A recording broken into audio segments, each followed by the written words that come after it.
देवी, तुमची कुंडलिनी जागृत होण्याची प्रक्रिया सुरू झाली होती, तर मग तो रिपू तुम्हाला दिसायला हवा होता. हो ना, मला फक्त महादेवांची पिंडी दिसली, पण कुठलाही रिपू महादेवांची पूजा कशी करू शकेल? त्यामागे महादेवांचे एक रहस्य आहे, ते मी तुम्हाला सांगू शकतो. कोणता रहस्य? महादेव हे नंदलाल भाऊ, अहो तुम्ही इथं आहे सवय. अहो आमचा बैल बघा की सकाळपासून नुसतं गव्हाणी तोंड घालून बसलाय. तुम्ही जरा येताय काय? ठीक आहे, आलो.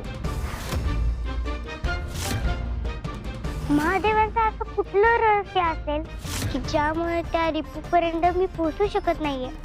यात मला कोण मदत करू शकेल?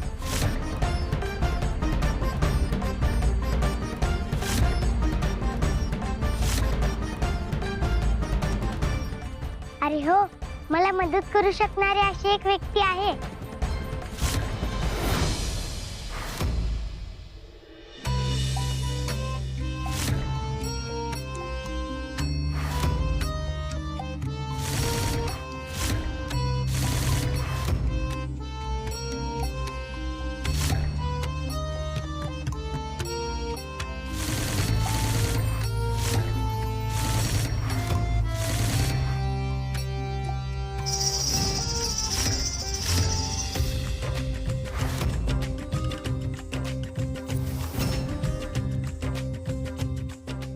आत्ता ही पायात घुंगरू कुठनं आली?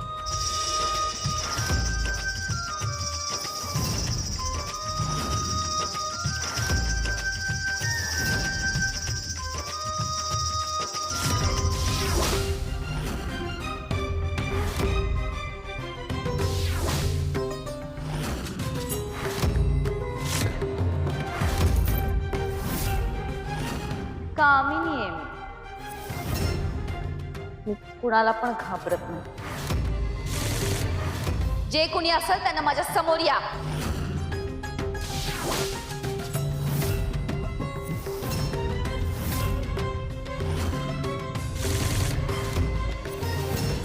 काम ही अत्यंत वैशिष्ट्यपूर्ण अशी रिपू आहे. या पूर्वीच्या रिपूनी ज्या चुका केल्या ती काम करणार नाही. लवकरच एखादी सुवार्ता घेऊन ती आपल्याकडे येईल. तिथेच शोध सुटेल कोड. म्हणजे हे एखादं ठिकाण आहे. आणि आम्हाला तर असं वाटतं की तिच्यावर लक्ष ठेवण्यासाठी कोणाला तरी पाठवायला हवं. तसंही दैत्यमातांचा दर्पण काही एक प्रतिसाद देत नाहीये. आणि आम्हाला या असुर सम्राज्ञी, आम्हाला एकांत हवाय सम्राज्ञी, आणि त्यासाठी आम्ही इथे बसलो आहोत. तुमच्या कुठल्याही प्रश्नाचं उत्तर आम्ही देणार नाही. निघा. इथून कायमचे निघून जातो. आपण जरी असुर नरेश असलात तरी या असुर कुळाची शक्तिशाली स्त्री आहोत आम्ही. आम्ही तुमच्या पत्नी असताना सुद्धा आपण दुसऱ्या स्त्रीला आणण्याचा इथे विचार केलात. हे सगळं असताना सुद्धा आम्ही मनावर दगड ठेवून हा विचार मान्य केला.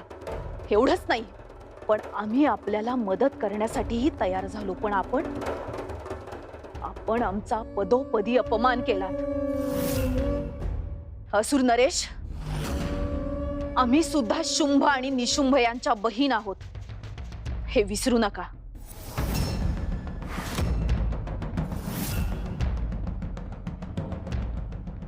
असं नाहीये सम्राज्ञी. असंच आहे.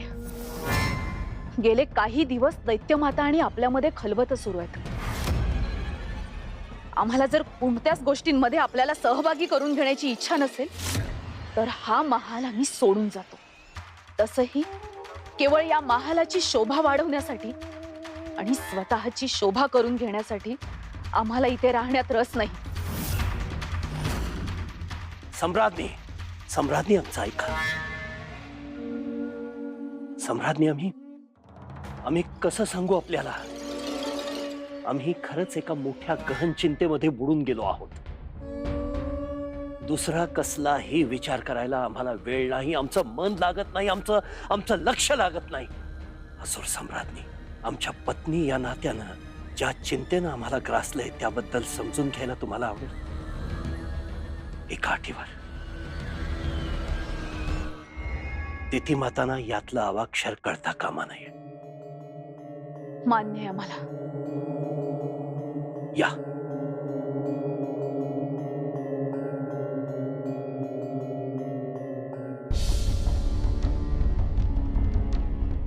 चला.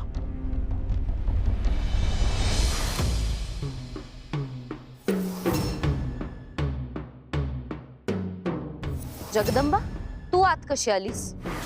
मी महादेवांचा कवच वापरून माझं स्थान बद्ध केलंय. तुला आत प्रवेश कसा मिळाला? मी आत आले कारण तुझा अंत जवळ आलाय.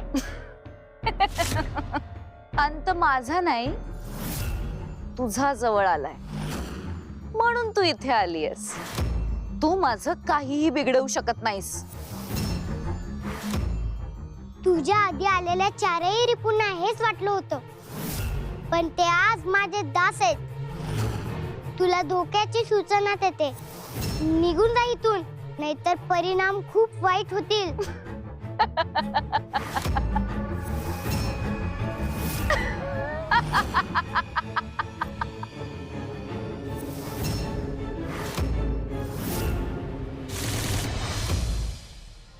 या गुप्त दालनात कशासाठी आणलंय आम्हाला?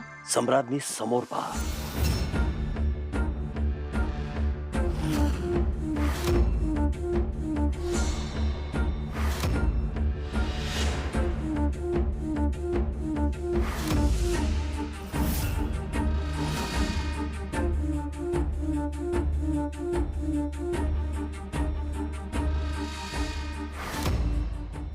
हे कोणी लिहिलंय आणि काय प्रकार आहे हा? एके दिवशी अचानक तुम्ही आमच्या दालनात आलात म्हणून आम्ही तुमच्यावर संतप्त झालो होतो, आठवतंय?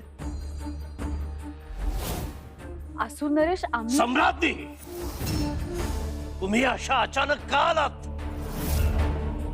असं अवेळी इथे येण्यापूर्वी तुम्ही अनुमती घ्यायला हवी होती. तुम्ही येण्यापूर्वी आमच्या दालनात एक वृद्ध आला होता, हुबेहूब आमचंच रूप.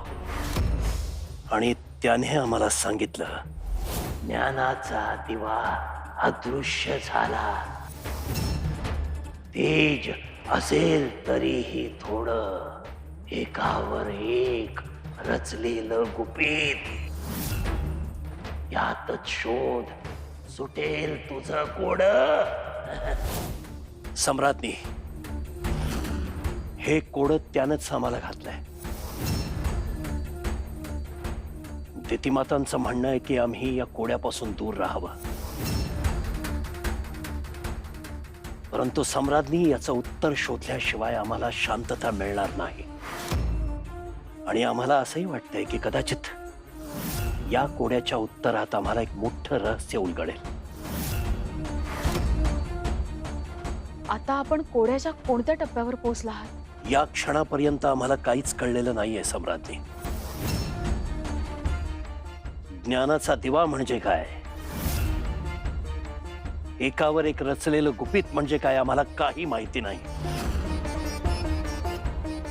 आणि या कोड्याचं उत्तर शोधून शोधून आमच्या मस्तकात शूळ उठलाय, जो शमण्याचं नाव घेत नाही.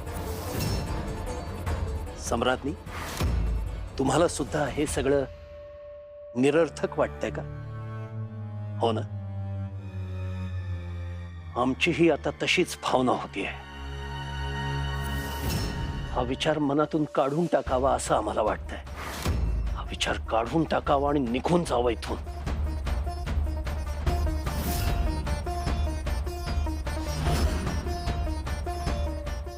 थांबा. हे गुपित उलगडण्यासाठी आम्ही आपल्याला मदत करू.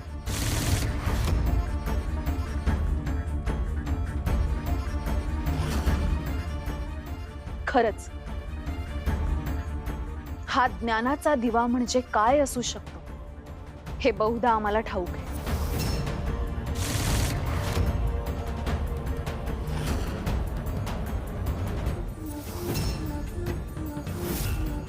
सम्राज्ञी,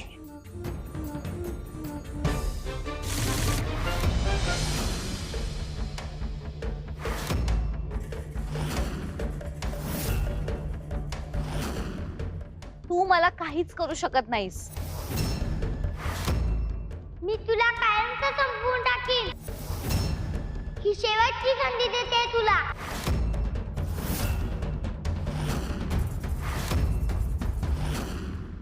तू तू तू माझं काहीच बिघडवू शकत नाहीस.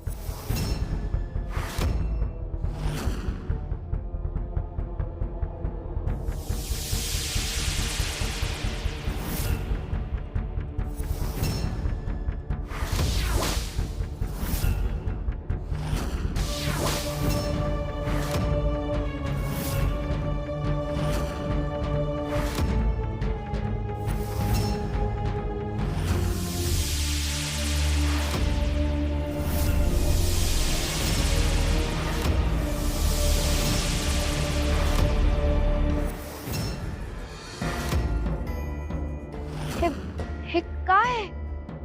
हे कसं झालं?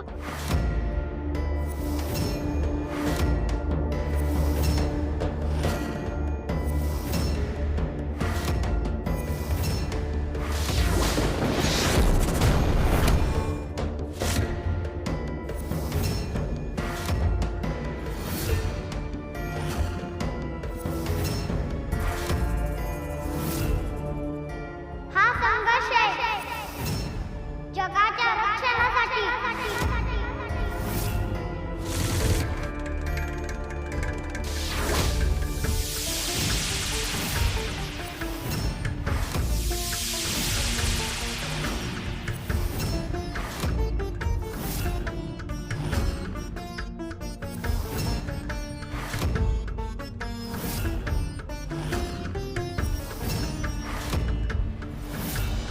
असुर सम्राज्ञी, मला लवकर सांगा, या कोड्याच्या संदर्भात आपल्याला काय माहिती आहे? असुर नरेश, त्या कोड्यामध्ये जो उल्लेख केला होता त्या ज्ञानाच्या दिव्याबद्दल आम्ही आमच्या भावाकडून ऐकलंय. काय ऐकलं होतं? असुर सम्राज्ञी, मला लवकर सांगा. असुर नरेश, संपूर्ण असुर वंशाचे पिता कश्यप ऋषी हे ब्रह्मदेवांचे पुत्र होते आणि त्यांचे निस्सीम भक्तही होते. परंतु सृष्टीचे निर्माता असलेल्या ब्रह्मदेवांची पूजा होणे जेव्हा बंद झाले तेव्हा कश्यप ऋषींना फार दुःख झाले आणि म्हणून त्यांनी ब्रह्मदेवांचं एक गुप्त मंदिर तयार केलं. इकडे शुंभ आणि निशुंभ यांचे मोठे बंधू नमुची यांचे इंद्राबरोबर घनघोर युद्ध झाले आणि या युद्धामध्ये नमुचींचा वध झाला. तेव्हा शुंभ आणि निशुंभ संतापले. या हत्येचा सूड घेण्यासाठी शुंभ आणि निशुंभ यांनी ब्रह्मदेवाच्या त्याच मंदिरात कठोर तपश्चर्या करून ब्रह्मदेवांना प्रसन्न करून घेतलं. असुर सम्राज्ञी, या कथेचा आणि ज्ञानाच्या दिव्याचा संबंध काय? संबंध आहे. ब्रह्मदेव हे ज्ञानाचे प्रतीक आहेत. विश्वातील सगळं ज्ञान हे ब्रह्मदेवांपासून निर्माण झाले आणि जे मंदिर उभं केलं होतं त्यामध्ये स्वतः कश्यप ऋषींनी एक दिवा लावला होता. नाही, पण ओढ्यातला ज्ञानाचा दिवा आणि तुम्ही म्हणताय तो दिवा हा एकच असेल कशावरून? कारण तप पूर्ण झाल्यानंतर जेव्हा शुंभ आणि निशुंभ काही शतकानंतर पुन्हा त्याच मंदिरात गेले तेव्हा तो दिवा अदृश्य झाला होता. असुर नरेश,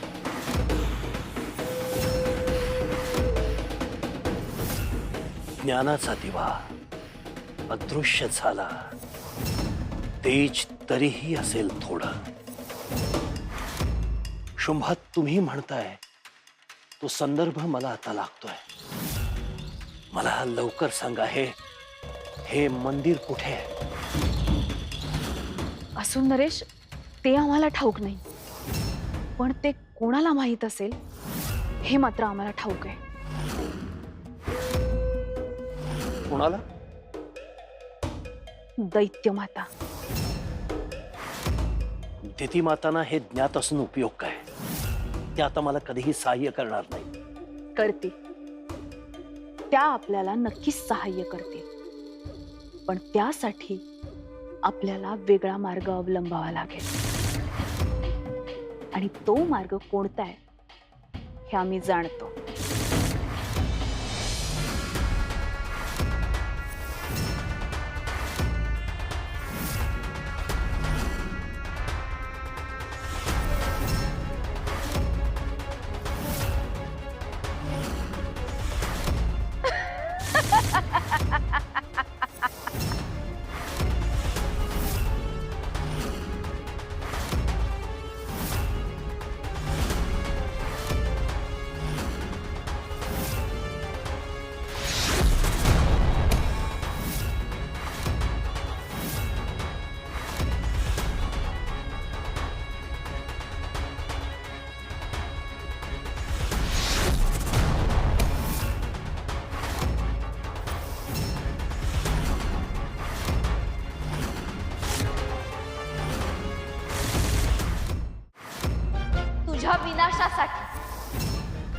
विनाशासाठी संघर्ष आहे हा जगदंबा. सर्वनाश. तुझा सर्वनाश होणार आता, कारण मला आता तुझं खरं रूप कळलंय.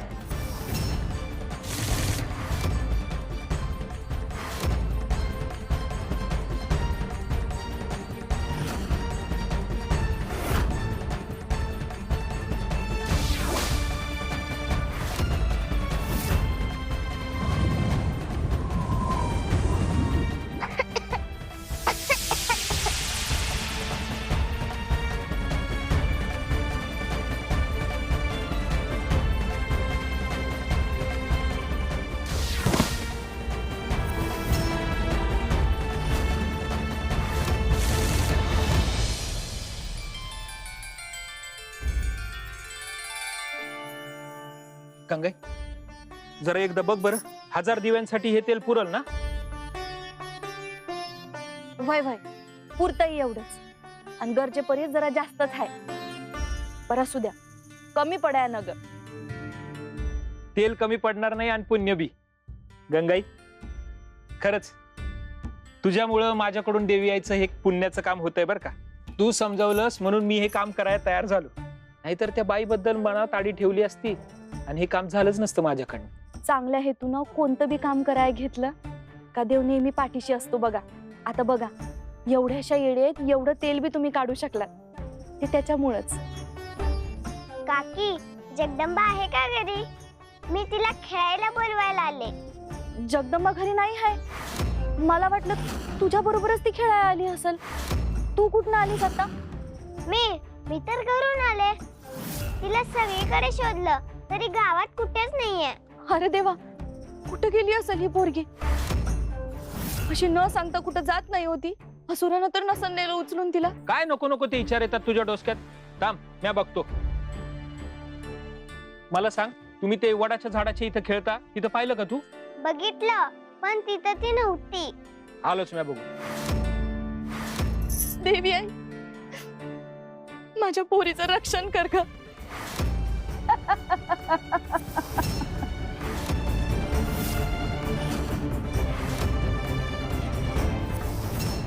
माझा नाश करायला आली होतीस ना तू?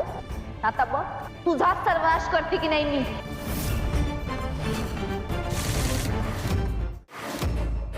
तुला ह्याचे परिणाम भोगावे लागतील. ती तुला सोडणार नाही. ती कोण? तुझी तुळजा की तुझी जगदंबा? जगदंबा, जगदंबा. दादा, आमच्या जगदंबाला पाहिलं का कुठं? इकडच आली होती कुठं? बाबा, बघितलं नाही.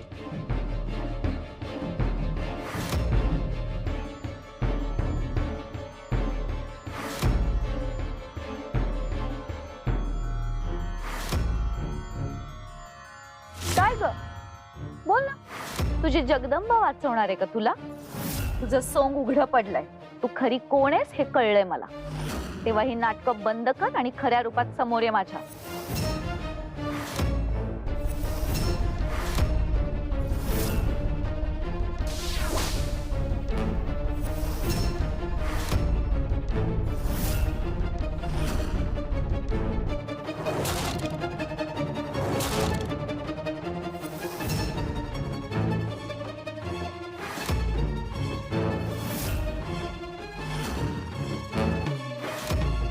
तुझी मदत लागणार आहे मला.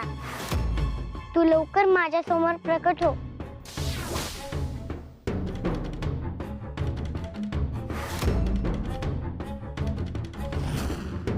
प्रणाम देवी. तुम्ही माझी आठवण काढलीत हे माझं भाग्यच. सांगा, माझ्यासाठी काय आज्ञा आहे तुमची? माया, एक मोठी कामगिरी पार पाडायची आहे तुला. त्यासाठी तुझ्या मायावी शक्तीची गरज लागणार आहे. तुला माझं रूप घ्यायचंय. त्यानंतर मी सांगेन ते आणि तेवढंच करायचं आहे. जशी तुमची आज्ञा माते.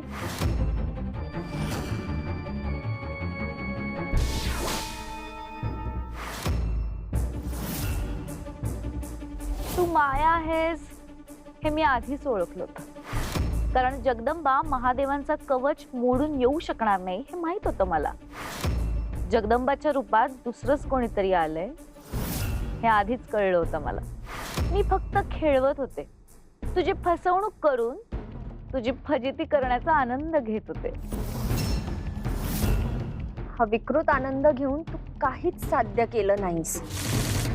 माझं रूप ओळखलंच खरं, पण त्यातून मला काय म्हणायचंय हे तुला कळलंच नाही. लक्षात ठेव, तू ज्या उद्देशाने इथे आलीयस तो कधीच पूर्ण होणार नाही. त्यामुळे आलीस तशी परत जा. घटकाभरासाठी जगदंबेचं रूप घेऊन तू तर तिचीच भाषा बोलायला लागलीस. मायाचे जीव संकटात आहे, तिच्या मदतीला मला जायला हवं.